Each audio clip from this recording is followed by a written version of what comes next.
نیمو سارا کچھ سن رہی ہوتی ہے جو اس کے خلاف پلاننگ کر رہے ہوتے ہیں روشنی اور روشنی کے باقی گھر والے مل کر۔ روشنی نیمو کے پاس جاتی ہے اور کہتی ہے چلو آؤ آج شاپنگ کرنے چلتے ہیں، عمران کے پاپا کی برتھ ڈے ہے اور کچھ چیزیں خریدنی ہے، چلو آؤ ہم دونوں چلتے ہیں، جلدی سے تیار ہو جاؤ۔ روشنی کی اصلیت تو جان چکی تھی لیکن پھر بھی ڈرتی تھی۔ چلے ٹھیک ہے میں تیار ہو کر آتی ہوں۔ عمران زیان کو دیکھتا ہے کہ وہ اس کی ماما کی چیئر پر بیٹھا ہے تو پوچھتا ہے کہ آپ یہاں؟ کوئی بھی ماما کی چیئر پر بیٹھ کر ماما جیسا نہیں ہو سکتا۔ ابان باتیں سنا کر آ جاتا ہے۔ زیان کو بہت برا لگتا ہے، وہ گھر آ کر بولتا ہے کہ اس پاگل نے مجھے باتیں سنائی ہیں۔ ابان کو کہتے ہیں کہ تم اس ڈاکومنٹس پر سائن کر دو، بہت سی ضروریات ہوتی ہیں، بہت سے کام ہوتے ہیں جس میں خود مختاری ہونا ضروری ہے، آپ اس پر سائن کر دیں گے تو مجھے آسانی رہے گی۔ ابان کہتا ہے میں نیمو سے بغیر پوچھے کچھ نہیں کر سکتا، ایک بار میں وکیل اور نیمو سے بات کر لوں پھر میں سائن کر کر یہ ڈاکومنٹس دے جاؤں گا۔ نیمو باہر گئی ہوتی ہے تو روشنی اور اس کی بہو وہ ڈاکومنٹس ڈھونڈنے کے لیے ابان کے کمرے میں آتے ہیں اور سارا دیکھتے ہیں لیکن ڈاکومنٹس نہیں ملتے۔ نیمو آ کر کہتی ہے وہ تو میں نے پھاڑ دیے تھے، وہ مجھے اچھے نہیں لگے تھے۔ روشنی کہتی ہے یہ نیمو بہت چالاک ہے۔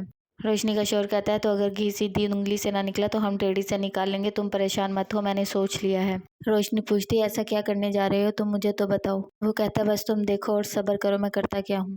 زیان اپنے دوست کو کہہ کر ابان کو کڈنیپ کروا لیتا ہے اور کہتا ہے کہ چلو کام ہو گیا ہے، اب نمرت زخمی پرندے سے زیادہ اور کچھ نہیں ہے۔ اسے ایک کمرے میں بند کر دیتے ہیں اور روشنی آ کر کہتی ہے یہ لو، تم موت بھی مانگو گی تمہیں موت بھی نہیں آئے گی، میں نے تم سے وعدہ کیا تھا، اگر ابان کی زندگی چاہتی ہو تو تم ان ڈاکومنٹس پر سائن کر دو، سب کچھ ہمارے نام کر دو۔ نیمو کہتی ہے ایسا کبھی نہیں ہو سکتا۔ روشنی کے جانے کے بعد اس کا بیٹا آتا ہے تو نیمو اس کا گریبان پکڑتی ہے اور کہتی ہے کہ تم لوگ پیٹھ پیچھے وار کرتے ہو، تم لوگ بہت برے ہو۔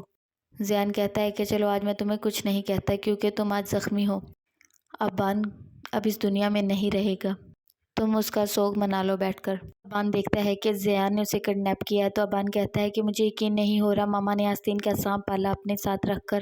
روشنی پر سارے گھر والے بہت زیادہ پریشر ڈالتے ہیں کہ سائن کرو اور نمرا کے بیٹے کو بھی اٹھا کر لے جاتے ہیں۔